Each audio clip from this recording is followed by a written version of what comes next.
I was sitting in a police interview room in the mid-sized Midwestern city where I had lived my entire life, with my friend and lawyer, Ralph Boston, sitting next to me. Ralph whispered to me for the second time in the last 5 minutes, "Lucas, I again advise you not to say anything. Just exercise your right to a lawyer. I'm Lucas Worthington. It's a top-class name, especially when combined with my pretentious, never-used middle name, Rockefeller, because my parents are so damn rich. I'm rich too, but not because of their money. I made my own as a .com specialist, so at 29 years old, I'm worth over $50,000. However, I don't belong to the upper class. I'm an ordinary guy who just happened to have money.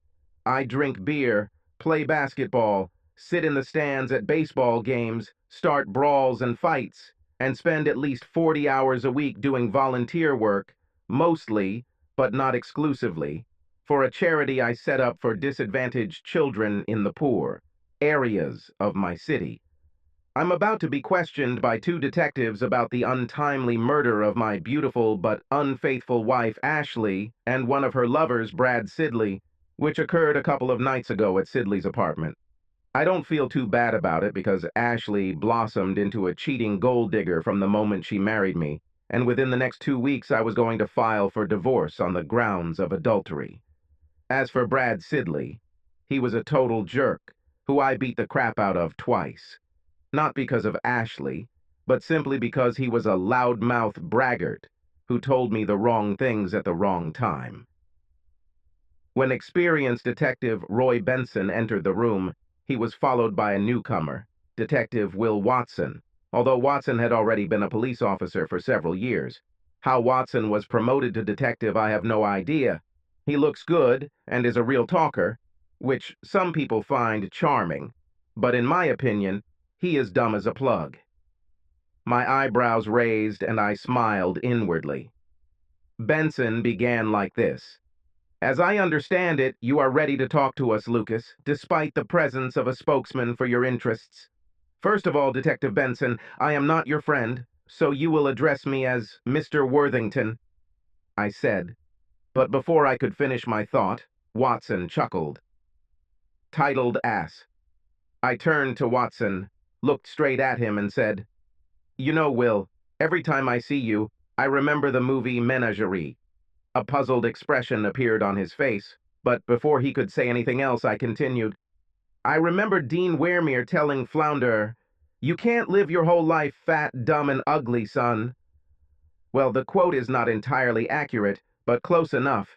You remind me so much of Flounder, and for the sake of facilitating this interrogation, keep your fat, stupid, ugly mouth shut, or I'll have to do to you the same thing I did in the locker room our junior year at good old Hudson High after football practice. You remember this, don't you, asshole?" It brought back pleasant memories for me, but not so much for Will. In the locker room after football practice, Watson called me a horny weakling and pushed me. I threw him on his ass, hugged him, and stuck his head in the toilet. So, I was suspended from the game, but it was worth it. "There's no reason to say that, Mr. Worthington," Benson snapped. "Then tell your dog on your knees to shut the fuck up. I would like to give answers to the questions, but I'm not going to put up with his behavior," I growled. Watson looked like he wanted to attack me, although he was too cowardly to do so. You may wonder why I was stupid enough to anger a cop who could have made my life difficult, but the reason will become clear later. Benson whispered something to Watson, and he leaned back in his chair, staring at me.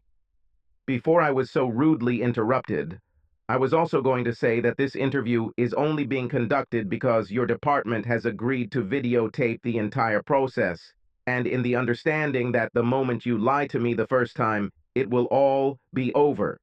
Also, ask your questions efficiently, because I'll be done in 2 hours. "We don't agree to a time limit," Benson said, visibly annoyed. "Obviously, either you didn't talk to Chief Jackson or you didn't listen to him, because I made these terms clear to him and he accepted them. Do you agree, or can I leave now?" Benson and I looked at each other for 30 seconds before he said, "Okay, let's get started." I definitely took off my watch and started the timer function.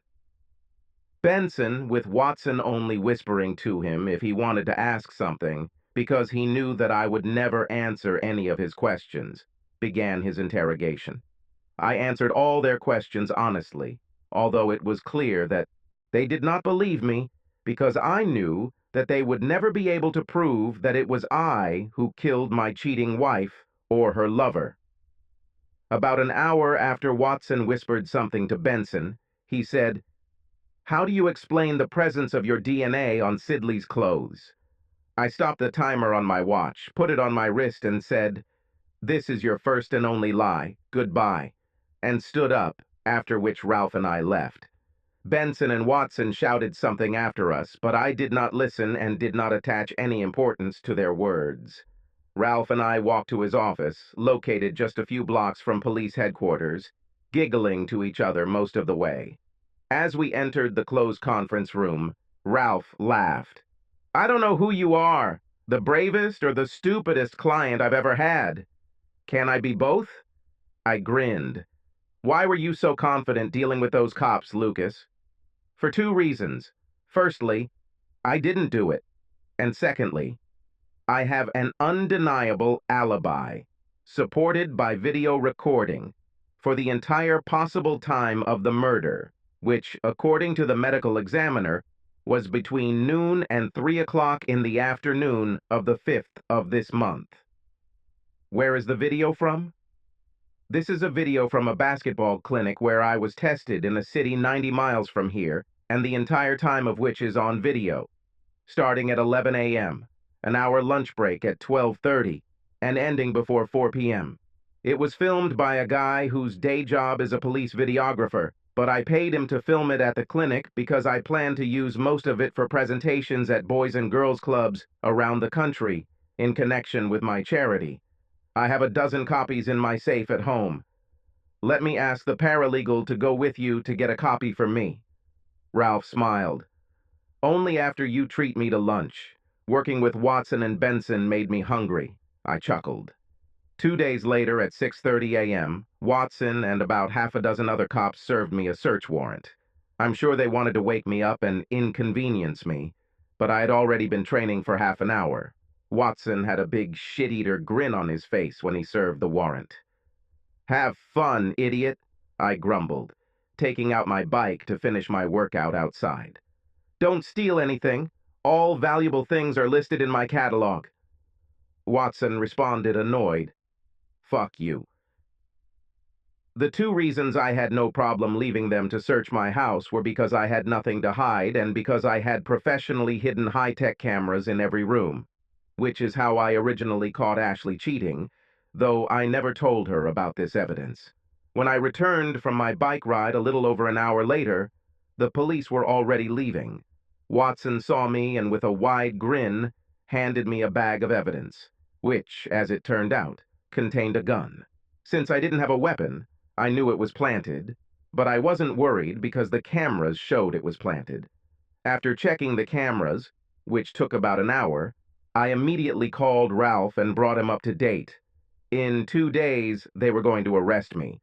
Ralph's friend at the police station alerted him, and he and I showed up at the station just as the task force was about to move out to arrest me at my charity in the most public manner, having already arranged for the presence of 2 local television stations. They were very angry that I stole their glory. I just smiled. Ralph had already petitioned the fairest judge in the local court for a bail hearing the next morning. I spent only 1 night in prison. Those bastards put me in a cell with a real scumbag named Melvin Brixey, with whom I'm sure they agreed to beat me up. This also didn't work for 2 reasons. I caught Melvin off guard by telling him as soon as I walked into the cell that I knew the cops had promised him something if he beat me up. After that, I immediately told him that I was rich and that I was not a failure myself, and if he testified in my favor, then I would pay for the services of the best criminal lawyer in the area, who would take his case, and if he didn't like that deal, then he will be surprised by my physical reaction, and that I will not stop until one of us dies. Given his size and background, Melvin would have ended up beating me to a pulp, but he immediately liked me for my aggressive approach. When Ralph met with me the next day at my bail hearing, I told him that I was paying for Melvin's defense and asked his senior partner, a criminal defense lawyer, to meet with Melvin that same day. In parting, I shook Melvin's hand, and the two jailers who accompanied me looked at us with their mouths agape. The DA himself was present at the bail hearing. It was an election year. This is a complete asshole who dealt with my father when he was in private practice and got what he deserved.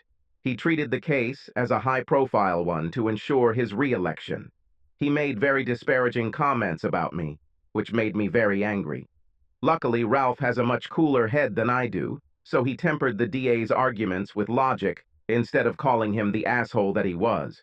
Ralph also pointed out the disruption to my charity work that would occur if I was sent to prison, and that I was clearly not a flight risk. I was released on $2,000 cash bail and forced to hand over my passport, but without a wrist monitor. When I returned to Ralph's office, we had worked out our strategy in just over 2 hours. When we finished, we grinned. He immediately had his technical expert review the DVD of my alibi that I had given him. We put the relevant scenes from my home cameras during the police search into an easy-to-display format, and Ralph began contacting the alibi witnesses to tell them to cooperate less with the police. However, the first thing Ralph did was file a notice with the court that we were exercising our right under state and local law to have a trial within 90 days of my arrest, which was infinitely faster than the prosecutor and the court were accustomed to. Most criminal defendants, especially if they are out on bail, want to drag out the process as long as possible. Also, unlike most of the accused, I did not avoid the media. Gave interviews to every reporter who asked for it. Radio, television, newspapers, social media, whatever. In every interview, I called the district attorney an idiot who was incompetent and should be removed in the next election, and the police detectives handling my case as corrupt and ineffective, while praising the rest of the police force. I know for a fact that I angered a lot of people. That was my intention. The prosecutor appointed female prosecutor Suzanne Carney to lead the case. She was young, but already experienced, although she had just transferred to his office from a larger city after a messy divorce that I found out about when I found her on the internet. She was only 30, only a year older than me, and judging by the photographs, she was simply stunning. Although she was clearly intelligent and competent, having less than 90 days to prepare a case, when she had other responsibilities and was in a new work environment, was very difficult for her. So after she had the case for about 2 weeks, she asked for a plea conference with Ralph and me. We only agreed because I wanted to meet her. We went to her office, where she was waiting with 2 assistant prosecutors, Benson, Watson, and an attractive, if strangely dressed young woman whose title was unknown to me and who was not introduced to us. Ralph and I were polite, but we didn't say much. Carney listed the highlights of her case. The murder weapon, a .380 caliber pistol, was found in my home during a search and was positively identified by ballistics, and my DNA was also found on it. The video of my alibi ends at 1:50 p.m., giving me enough time to commit the murder by 3 p.m., according to the medical examiner. I had a strong motive because Sidley and Ashley were having an affair, and getting rid of her was cheaper than divorcing her. And my history of quarrels with Sidley in the past, where she claimed Sidley had gotten the best of me, is clearly not true. But the source of this information was a friend of mine who, although not lying, reported it incorrectly. However, due to her generosity, she agreed to find me guilty of first-degree manslaughter with a sentence of 8 to 15 years in prison. As previously agreed during her speech, Ralph and I simply smiled. This seemed to unnerve everyone on her part. When she finished, I said, "Miss Carney, could we meet with you individually, without strangers?" This completely stunned her entire team. I can't do this. It is unethical to speak to you alone while being represented by an attorney. Actually, Miss Carney, Ralph smiled. Since both Mr. Worthington and I fully agree, there is no ethical problem, and we will both sign a statement to that effect. After a minute of awkward back and forth, I chuckled and said, "Please call your secretary, dictate this statement to her or him, and ask him or her to bring it here for me and Ralph to sign." Suzanne called her secretary, dictated what she wanted, and while we waited for the document, I engaged Suzanne in the most pleasant, non-legal conversation I could manage, smiling at her constantly. Less than 5 minutes later, her secretary, a man, came in with a document. After a quick look, Ralph and I signed it. The secretary and one of the assistant prosecutors witnessed our signatures, and the secretary left to make copies for us. After that, everyone left the room except me and Suzanne. As soon as the door closed, I began, "Suzanne, since you are relatively new here, I want to tell you some things that you may not know. Detective Watson is corrupt, and your boss, the district attorney, is incompetent. If you continue this case, both the police and your office will be completely disgraced. So disgraced that it will be difficult to recover from it. Others who work with you do not have your best interests at heart. Do you have something specific that you want to tell me?" She pouted. "No, I will leave this for the court if you decide to continue. Just a warning that nothing is as it seems, and you should take a closer look at the discovery of the gun and my alibi. I don't want you personally to get it for this. If you do not investigate further, I suggest you ask the district attorney to reassign the case." "Why do you care?" She pouted again. "Because I like you, and I'm looking for a new relationship since my cheating wife has passed away, and would like to get to know you better," I answered with a smile. Obviously, Suzanne was stunned, because she just stared at me with her mouth open for 2 whole minutes. Finally, she regained the ability to speak and asked, "Are you serious, or is this some kind of trick?" "I'll tell you how serious I am. I know that your favorite artist is Bon Jovi, and on my iPhone I will buy you and me 2 front-row tickets to his show in New York from a friend of mine for his next concert in exactly 123 days, and I invite you to come with me." I smiled, taking out my iPhone. After another long pause, she said, "You are crazy. Just tell me whether or not you accept my plea deal, which expires after today." "Miss Carney, I'm sorry if I upset you. Perhaps after finding me not guilty you will change your mind, and I will be as kind to you as I can. However, to answer your question, I reject your offer and any future plea bargains because I am innocent." At this moment, while she was still in a semi-shocked state, I quickly took her hand, kissed it, and left the room. As we were leaving the building, passing Watson, I gave him the middle finger. Ralph chuckled. "How did everything go?" he asked. "She turned down my offer of a date at a Bon Jovi concert in New York, but she was interested in me. I'll try again after the trial. Given what happens there, will she ever talk to you again?" "I hope so," I chuckled. "Maybe she'll develop a sense of humor." "Dream," Ralph laughed. "I don't want to spoil the outcome of my trial for you in advance, but I have to say a few things. The DVD we gave the prosecution with my alibi appears to cut out at 1:50, but if you continue to play it for another 30 minutes, it resumes at 1:50 and shows me until it cuts off at 4 p.m. If the prosecutor's office or the cops had continued to play it instead of cutting it off at static, they would have seen it. In addition, the prosecutor's office was under the impression that Ashley and I did not have a prenuptial agreement. But there was one, although the only people who knew about it were my business lawyer Ralph and her friend, who witnessed the signing, but now lives over 2,000 miles. We listed her as a witness on a long list, but the prosecution was never able to contact her, and under local rules, we were not required to reveal what witnesses might say.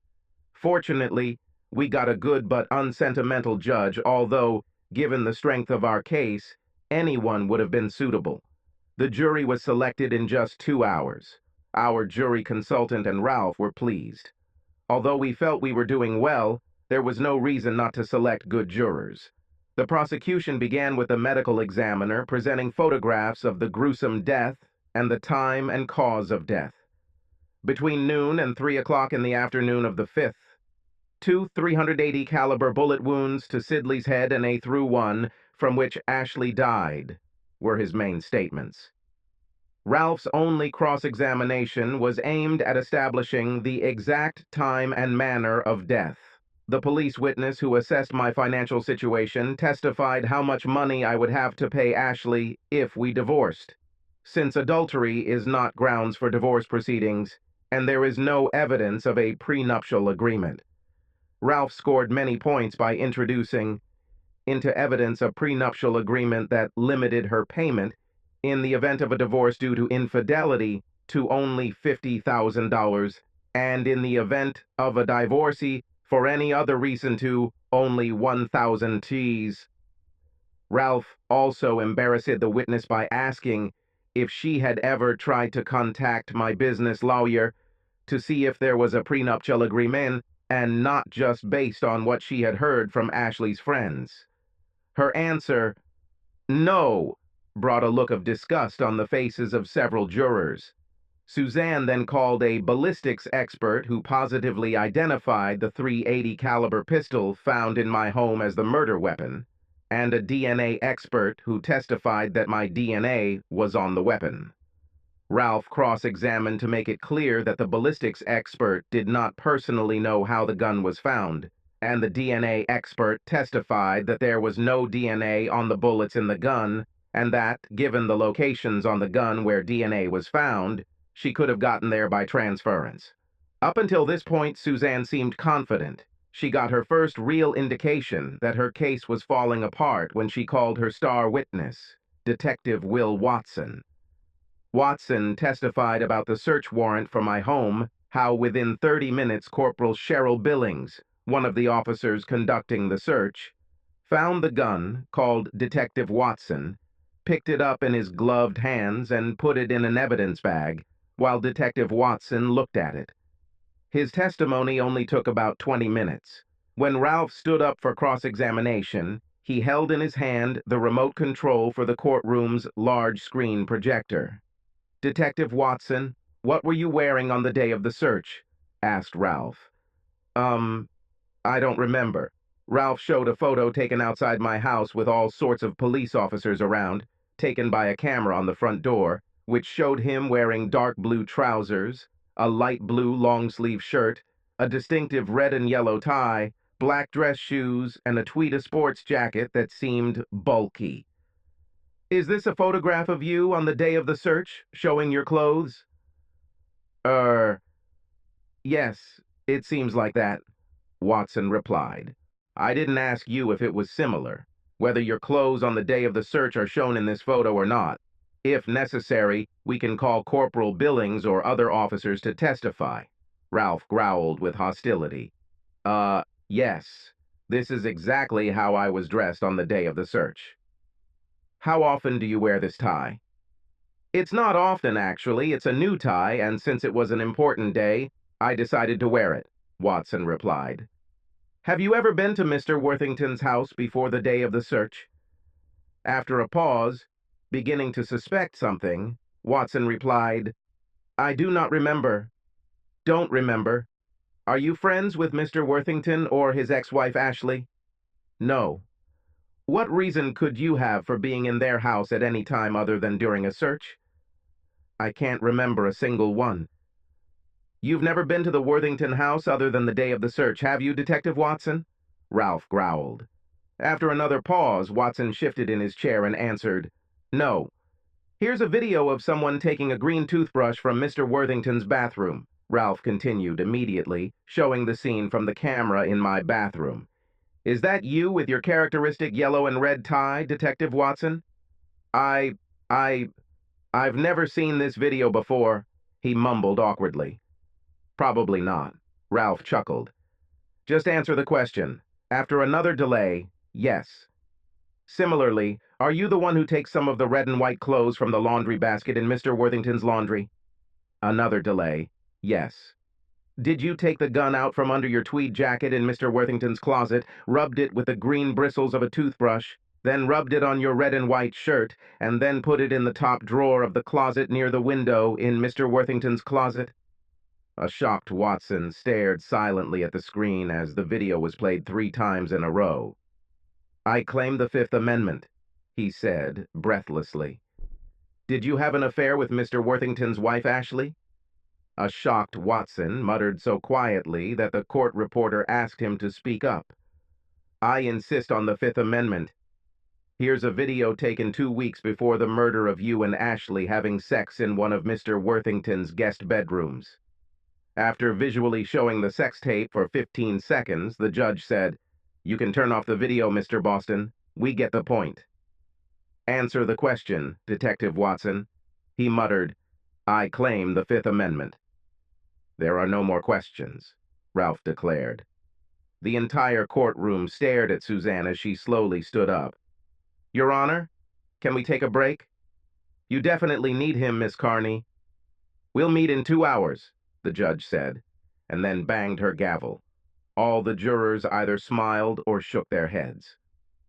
Detective Benson was in the courtroom. I approached him and asked, "Are you going to arrest Watson now?" He had a glazed expression on his face, but he answered, "I don't have a warrant. But there are sufficient grounds for charges, if not of murder, then at least of tampering with evidence," I answered. "Murder?" he gasped. "Who the hell do you think killed Ashley and Sidley?"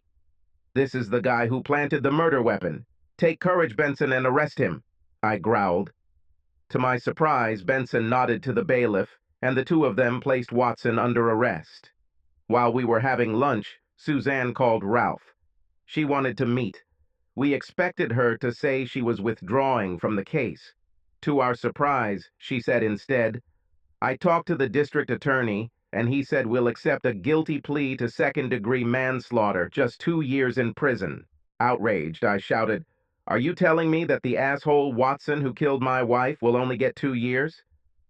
Suzanne, who had the decency to look embarrassed, replied, "No, I'm offering this plea agreement to you because we believe you likely had some kind of relationship with Watson."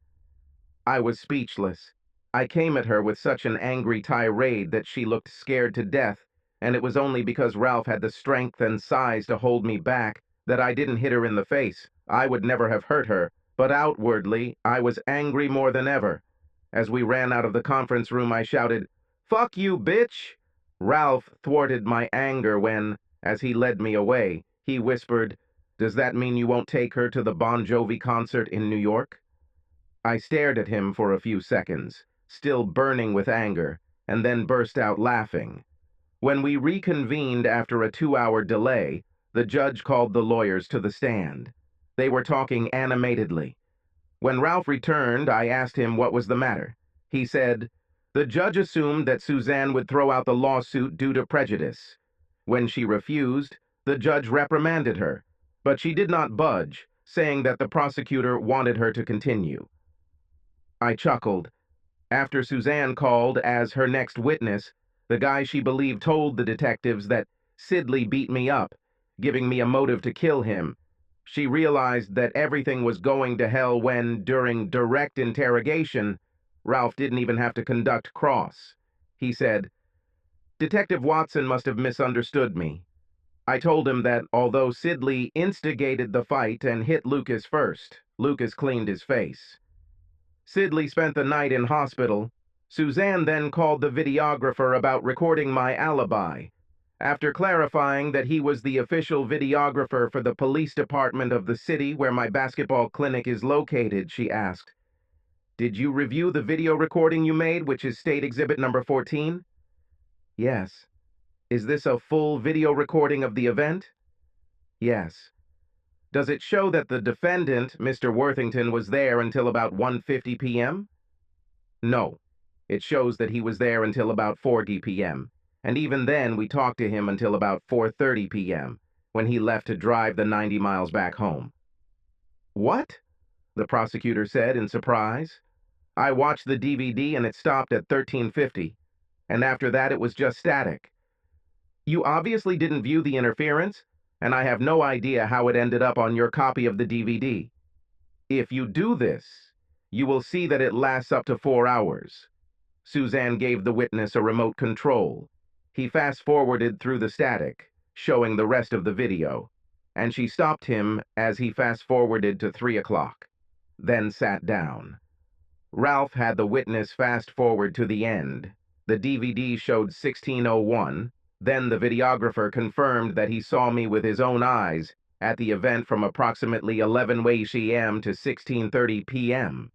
Suzanne said with a look of a cornered dog, "The prosecution has everything. Typically at this point, the judge will dismiss the jury and the defense will file a trivial motion for a verdict."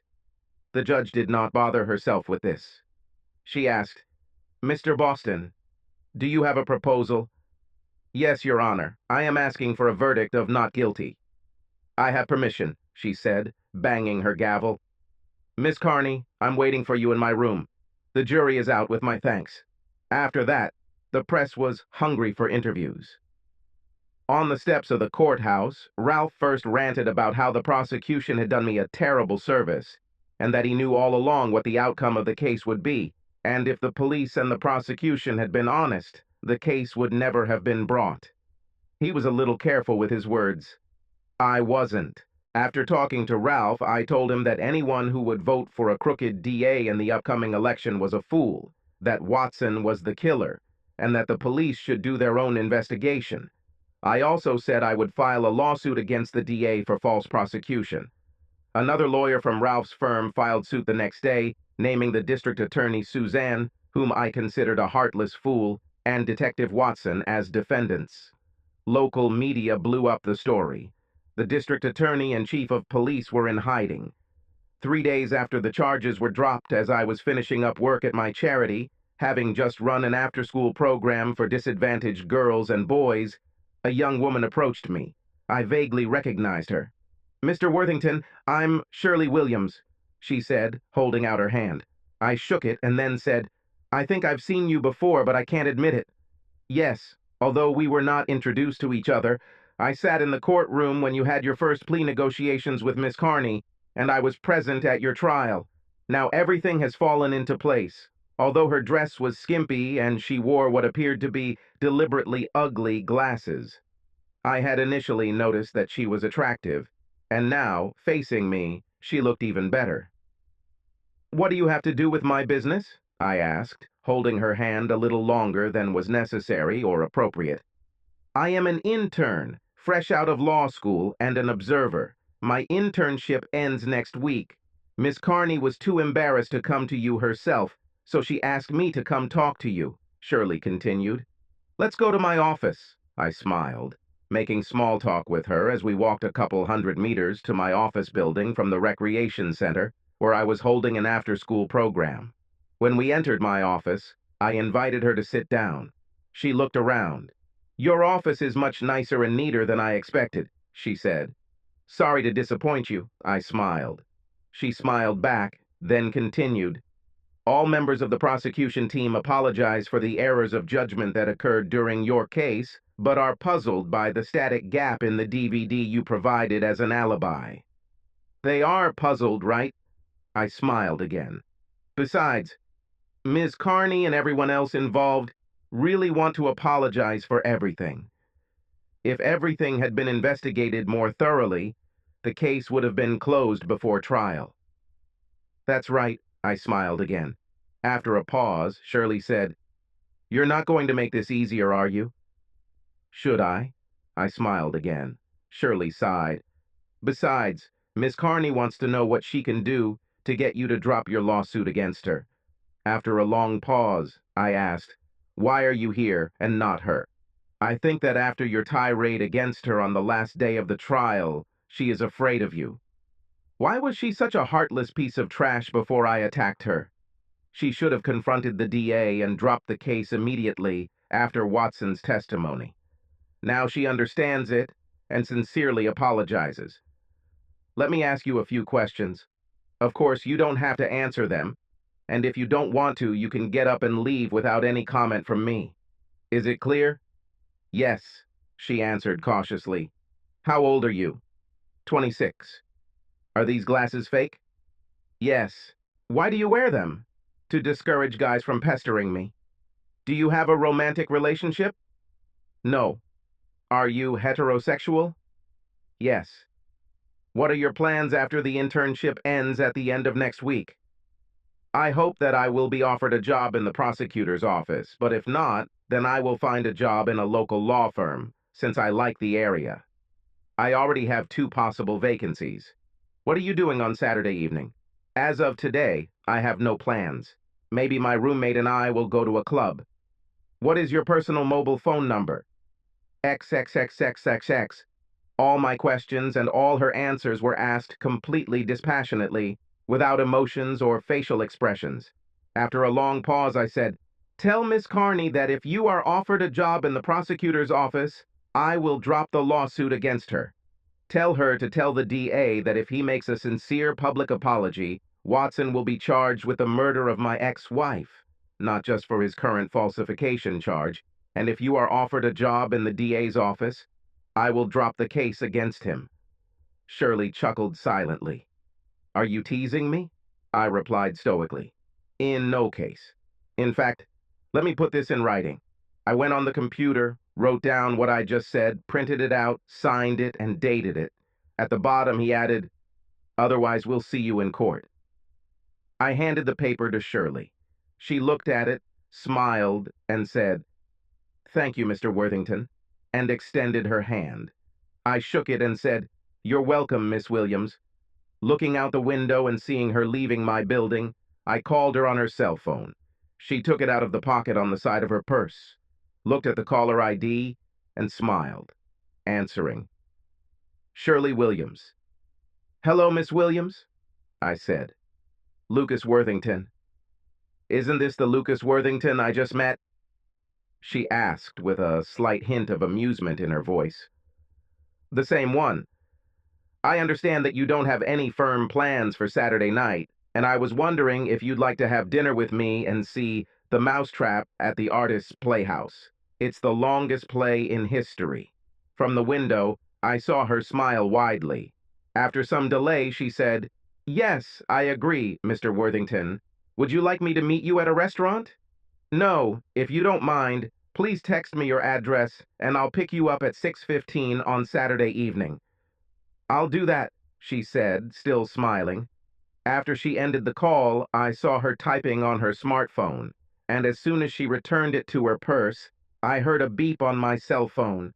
The message included her address, along with a smiling emoji. Between the time Shirley met me on Tuesday and the time I picked her up on Saturday, I paid for and received a full report on her from a private investigator. I didn't need another gold digger like Ashley, and I felt a connection with Shirley, who intrigued me in the short time we talked.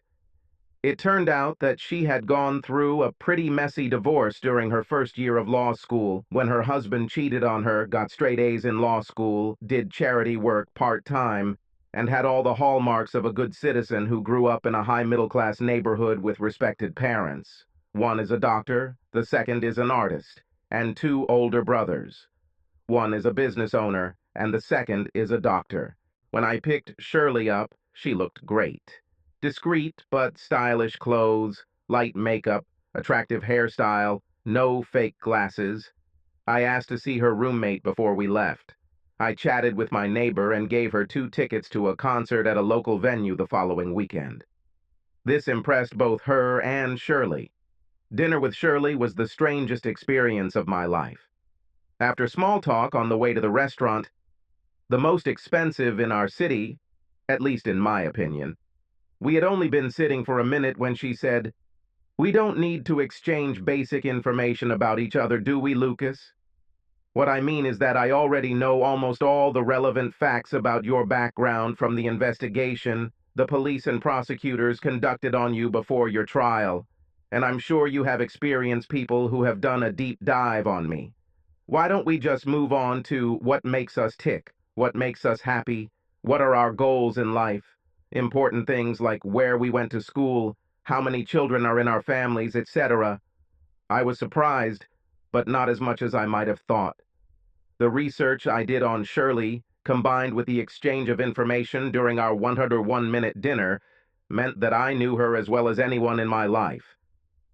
We had to skip dessert in order to get to the show on time, but since we both stated that we weren't big dessert fans, it wasn't much of a problem. The Mousetrap is an Agatha Christie comedic, murder mystery with a resolution at the end.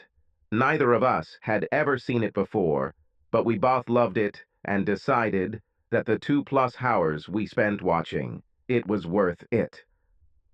When the performance ended, it was 11:15. Shirley became more and more comfortable with skin-to-skin contact, and I became more and more appreciative of her body and personality. When we got to my car, I asked, "Would you like to go to a club or do something else? The evening is not too late for us 20-year-olds."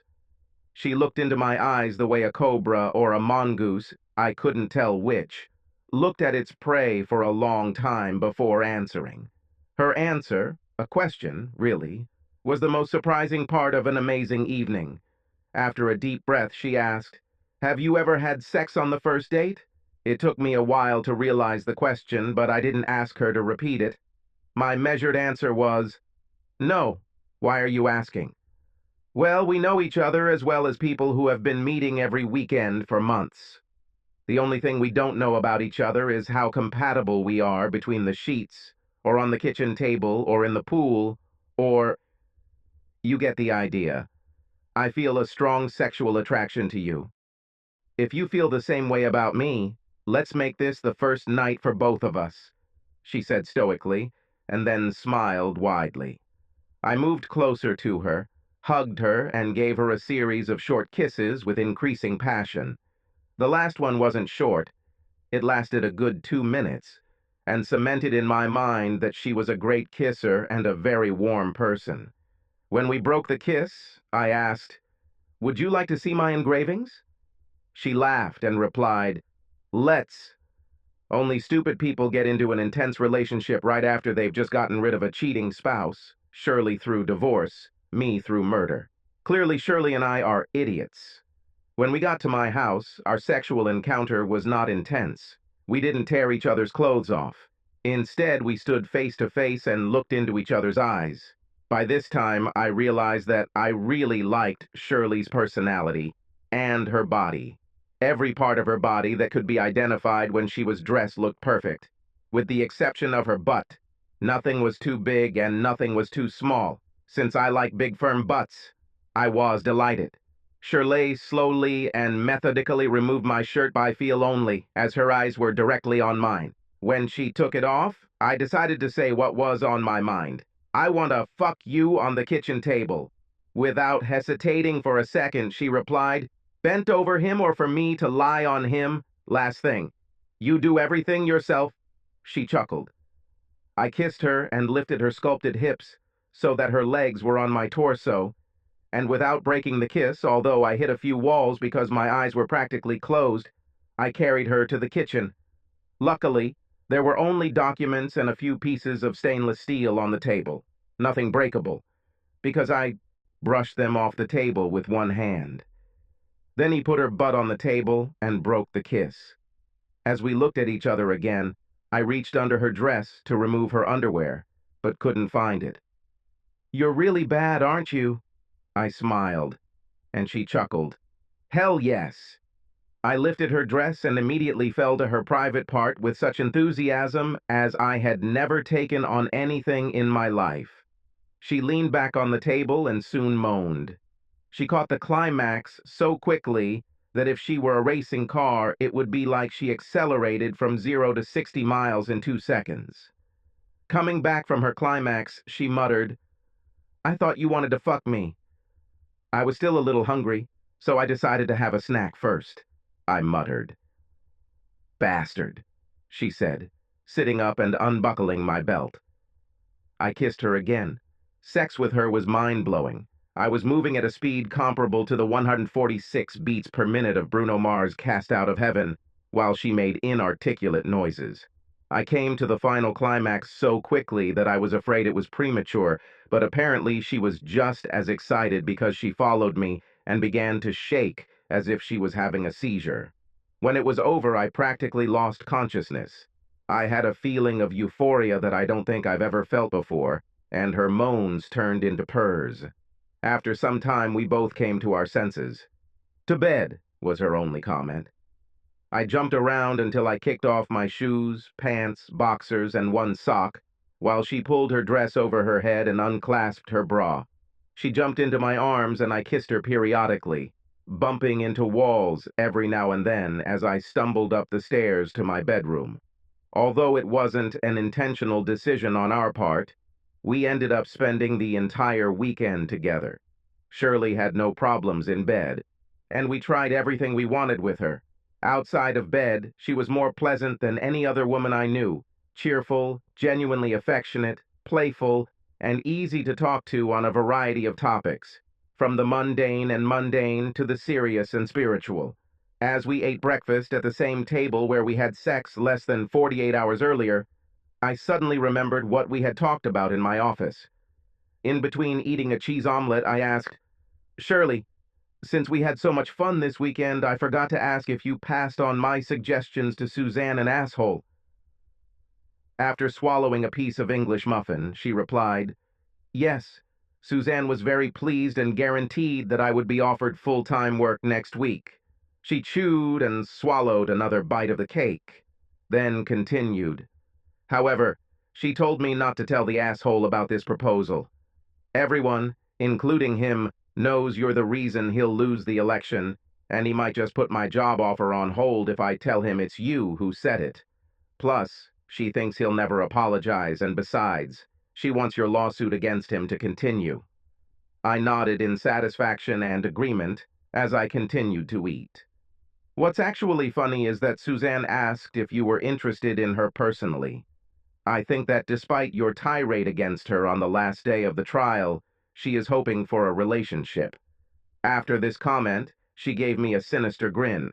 I grinned back. "This won't happen. I found something better." I smiled and finished my breakfast. When I parked in front of Shirley's house, she became more open than any other person in my life. "So, Lucas, we've known each other for a few days now, and we've discovered that we're more compatible with you in and out of bed than anyone else we've ever known or considered possible. Do you know what you would do if you were really smart?" She chuckled, and then kissed me on the lips with a quick but meaningful kiss. "You would ask me to move in with you this weekend, with the idea of giving you a ring after we've lived together for a few months." After another kiss and a smile, she walked out the door, jiggling her nicely big, firm ass, and walked into the building without looking back.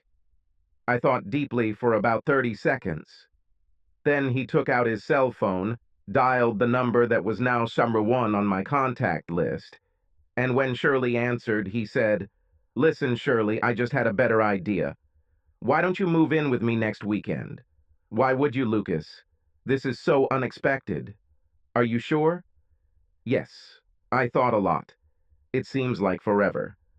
"Okay," she laughed, "but you'll have to pay my share of the rent because Judy won't be able to do it herself." And she ended the call. Tricky bitch. I chuckled to myself. I could go on for many more pages about how stupid we were to jump into a relationship, how amazing it was that it not only worked out, but made our lives better than they could have been, how both accepted my charity work, although she was a tough prosecutor, and how everything was right in the world. But one episode will tell you everything you want to know. I was in the courtroom when Shirley Worthington, 8 months pregnant, delivered a masterful closing argument in Will Watson's murder and obstruction of justice trial in the deaths of Ashley Worthington and Brad Sidley. In her final statement, she convinced everyone that Watson was in love with Ashley, was outraged that she was having an affair with Sidley, and decided to kill Sidley in order to get her under his control and frame me. Unfortunately, he was careless when shooting Sidley, and one bullet passed through him and into Ashley, killing her. As the jury left the courtroom, I gave Shirley a big hug and kiss and gently rubbed her belly, telling her how proud I was of her. By the time we returned from afternoon tea, no more than an hour had passed since the jury began deliberating. She had received word that the jury had reached a verdict. After the sergeant major said, "Guilty on all counts," I waited while Shirley accepted congratulations from everyone around here, even from opposing counsel. When it was my turn to congratulate, I whispered in her ear, "Tonight I'll give you a nice bubble bath. I'll have your favorite food delivered from the most expensive Italian restaurant in town. I'll give you a foot massage, and then we'll have sex." Shirley smiled, kissed me, and said, "Sounds like a good plan. At least now that you have me, you won't be able to get me pregnant."